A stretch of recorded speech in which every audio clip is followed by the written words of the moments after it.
In this episode, I'll be answering the question, does it matter if we walk or run? Watch all the way to the end because the results may surprise you. Without further ado, my name is Jeremy Colon, and this is The Dark Side of Fitness, episode 44. Here's a quick reminder to like this video and subscribe to my channel. Humans are born to move. Moving allowed a few thousand people to walk out of Africa some 60,000 years ago and keep going until they've reached every livable place on the planet. Our health depends on movement and suffers when we stop. This may be why people who take the most daily steps have the lowest rates of dementia, heart disease, and cancer, and the lowest risk of premature death from any cause. We also have a unique drive to argue about movement. That's especially true when we talk about the relative importance of walking versus running.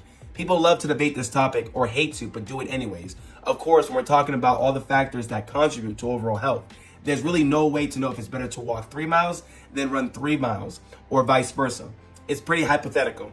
As a result, these arguments usually involve someone claiming, well, humans are designed to insert choice of movement, or humans evolved to insert choice of movement in order to survive, which brings us to a new study from a group of anthropologists to explore those very claims. The walk versus run debate. Some argue that our bodies evolved with adaptation that serve no purpose other than long-distance running. A short list would include long Achilles tendons, which literally adds springs to our steps by storing and releasing energy, and a neutral ligament connecting our skull to our neck, which prevents us from turning into bobbleheads when we run. Others point out that our bodies have evolved for lots of things that contribute to our survival. Yes, the ability to run a long distance is unique among apes, but so is the ability to throw, which resulted from complex adaptations to our hips, waist, and shoulders. No human, modern or ancient, could outrun a hungry lion, but a human could stop one with a well-aimed spear if they had no other options.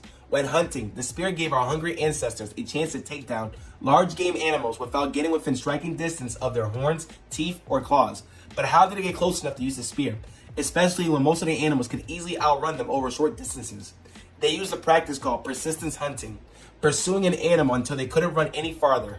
It took a combination of guts, skill, strategy, and teamwork, but mostly tracking wild game for hours at a time with no guarantee took endurance. Lots and lots of endurance. This study asks an interesting, if esoteric question. Would ancient hunters have relied more on walking or running to wear an animal down? How the study worked? Because there are two parties involved in persistence hunting, the hunter and the hunted.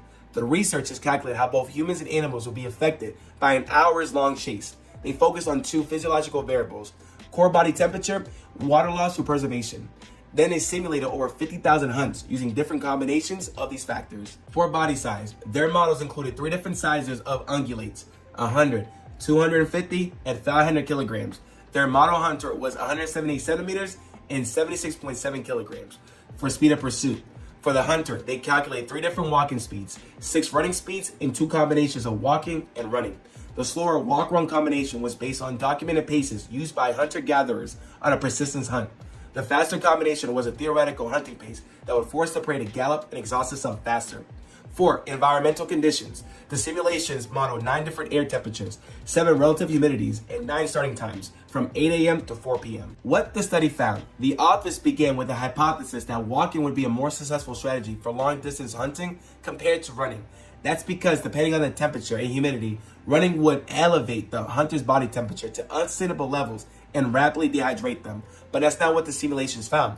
Walking was actually the worst hunting strategy for most prey in most conditions. The highest success rate came when the hunter moved just a little faster than the animal's preferred walking or running pace. In some simulations, that required the hunter to run at a really fast pace, but as long as the speed was less sustainable for the prey, it worked more often than not. That said, walking could work, especially in high heat and humidity, and with large animals that rapidly overheat because they don't perspire like wild beasts. But those walking hunts also took more time and were more physically exhausting for the hunter, an important factor when you consider how much work remained for the hunter after taking down its prey. Here's some coaching takeaways for this study. Number 1, life doesn't move at a steady pace. Train accordingly. A real-life hunter wouldn't have begun with the binary choice of walking or running, or doing either one at a steady speed.